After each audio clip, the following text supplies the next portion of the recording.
सर्व आत्माको पिता शिव परमात्मा हुनुहुन्छ। यहाँ देख्न सक्नुहुन्छ सबै रामले शङ्करले पनि शिवको ध्यान तपस्या गर्नुभएको छ। यहाँ मुक्तिनाथमा पनि शिवको पूजा नै हुँदो रहेछ। ब्रह्मा विष्णु शङ्करद्वारा रच्नु हुने रहेछ।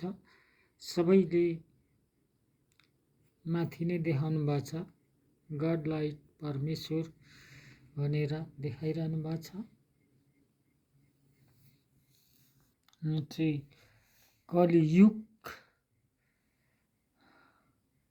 कलियुगको अन्त्यमा सङ्गमयुग आउँछ अनि प्रजापिता ब्रह्माको तनमा शिव परमात्मा आएर ज्ञान शिक्षा दिएर हामीलाई यस्तो दुनियाँमा पठाउनु हुँदो रहेछ।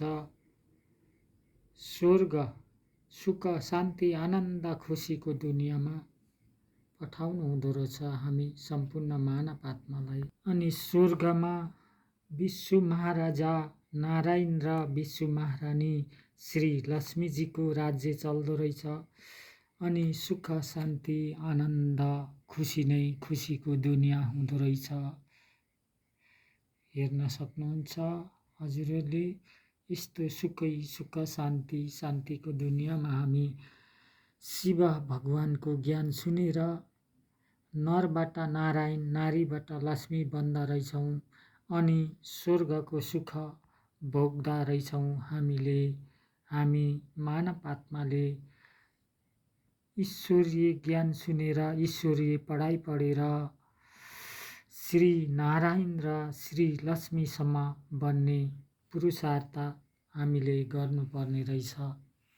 यही सङ्गम युगमा यस्तो दुनियाँ राधा कृष्णको दुनियाँमा हामीले जन्म लिन पाउँदो रहेछौँ।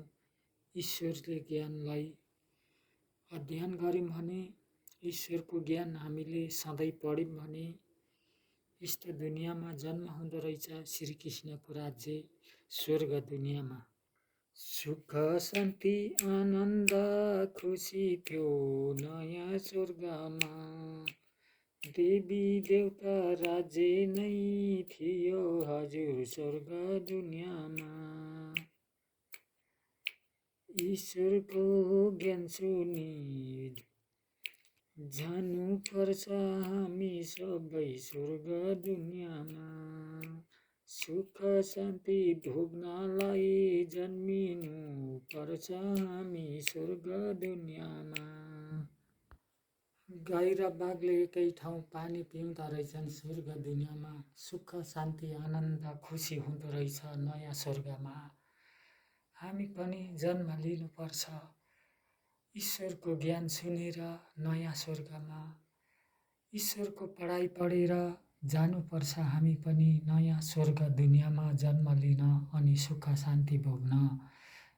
यो कलियुगमा कहाँ पाइँदो रहेछ सुख शान्ति। हामी त स्वर्गमा जन्मेर मात्रै सुख शान्ति भोग्न पाइँदो रहेछ। कृष्णजीको राज्यमा जन्मिनुपर्छ हामी स्वर्ग दुनियाँमा अनि सुख शान्ति आनन्द खुसी भोग्न पाइँदो रहेछ स्वर्ग दुनियाँमा। सुख शान्ति आनन्द खुसी थियो नयाँ स्वर्गमा, देवी देवता धर्म थियो नयाँ स्वर्गमा। सुखै सुख आनन्द खुसी नै खुसीको दुनियाँ नयाँ स्वर्ग। देवी देवताले नाच्ने गाउने गर्थे हजुर नयाँ स्वर्गमा। खुसीमा रमाउँथे देवी देवता स्वर्ग दुनियाँ विश्व एक राज्य हुँदा। सारा मनुष्यहरू देवी देवता कुलमा जन्म लिँदा रहेछन् स्वर्ग दुनियाँमा। स्वर्ग दुनियाँको राजधानी यस्तो हुँदो रहेछ। जुन राजा रानी हिँड्ने बाटो सुनै सुनको रे सजिएको स्वर्ग दुनियाँ। सुख शान्ति आनन्द खुसी थियो स्वर्ग दुनियाँमा। देवी देवता राज्य थियो नयाँ स्वर्गमा। हरियाली बनाऊ सबले घर आँगनीमा। अक्सिजन दिन्छ हामीलाई। फुल रोपेर हजुर फुल रोपेर।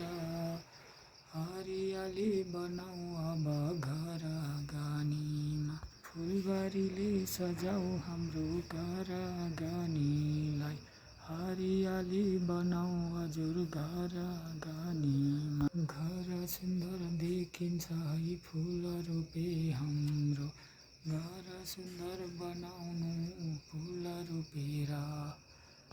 फुलबारीले सजाऊ हजुर घर आँगनी।